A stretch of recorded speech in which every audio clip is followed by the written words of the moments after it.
एकनाथ शिंदे आज महाराष्ट्र की सियासत में वो नाम है जो सबसे ज्यादा लिया जा रहा है।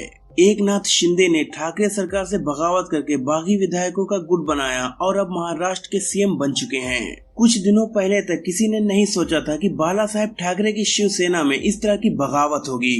बगावत पहले भी हुई, लेकिन किसी ने अपना अलग दल बनाया तो कोई दूसरी पार्टी में जा मिला, लेकिन शिंदे ने तो पूरी शिवसेना को ही हाईजैक कर लिया। तो चलिए जानते हैं कि एक ऑटो वाला कैसे बना महाराष्ट्र का सीएम।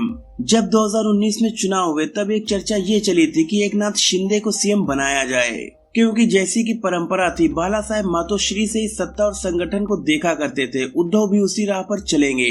हालांकि 2019 के चुनाव के बाद आदित्य ठाकरे ने शिवसेना विधायक दल की बैठक में शिंदे के नाम का प्रस्ताव रखा था, वे चुन भी लिए गए, लेकिन उद्धव के रूप में पहली बार कोई ठाकरे परिवार का सदस्य मातोश्री से बाहर निकलकर सीएम पद यानी सत्ता के पद पर आसीन हुआ। शिंदे उद्धव सरकार में शहरी विकास मंत्री बने। शिंदे आज 58 साल के हैं और उन्होंने अपना स्कूली जीवन ठाणे से शुरू किया था। यहाँ वे शुरू में ऑटो रिक्शा चलाते थे। उसी दौरान उनकी भेंट शिवसेना नेता आनंद दिघे से हुई और ये मुलाकात टर्निंग पॉइंट साबित हुई।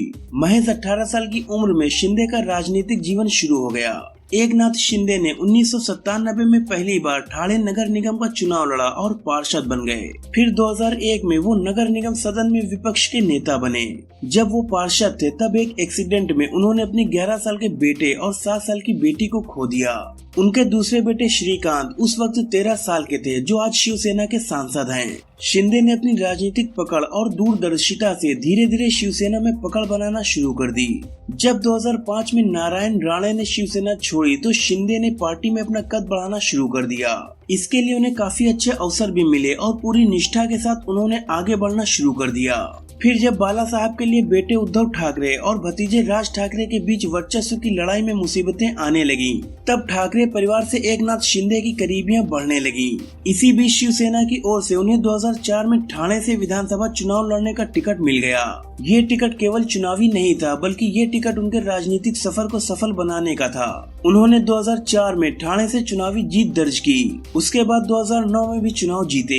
जीत की यही कहानी 2014 और 2019 में भी उन्होंने लिखी। शिंदे देवेंद्र फडणवीस की सरकार में राज्य के लोक निर्माण मंत्री भी रह चुके हैं। जब किसी राजनेता का कद बढ़ता है तो आपराधिक मामले भी पीछा नहीं छोड़ते।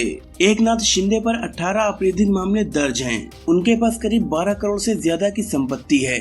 इसमें से 2.25 करोड़ की चल और 9.25 करोड़ की अचल संपत्ति घोषित की गई थी। शिंदे में लीडरशिप के गुण उनकी यूएसपी है। दरअसल उन्होंने सड़क से सत्ता तक का संघर्ष देखा है। लीडरशिप के इन्हीं गुणों के कारण बागी विधायकों को पूरा विश्वास हो चला था कि शिंदे ने उद्धव सरकार से हाथ खींचा है तो वे अपने उद्देश्य में जरूर सफल होंगे।